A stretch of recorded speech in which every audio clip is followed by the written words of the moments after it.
Mr. President, last week during the Senate recess, I traveled overseas to 4 countries: Ukraine, Turkey, Georgia, and Armenia.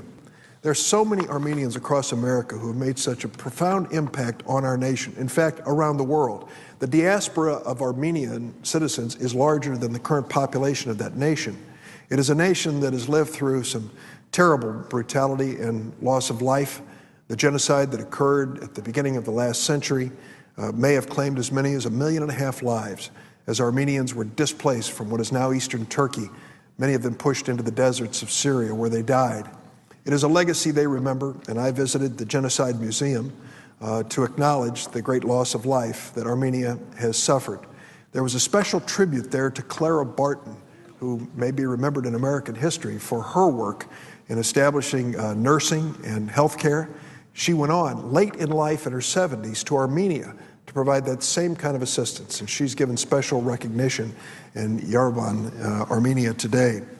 The Armenian Genocide Memorial and Museum pay tribute to many Armenians and the courageous leadership of those countries that went forward after their painful past.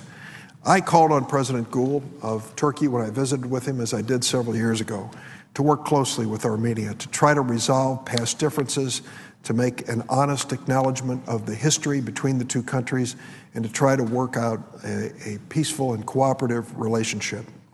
Mr. President, one encounter in Armenia in particular gave me hope that such a path forward is possible.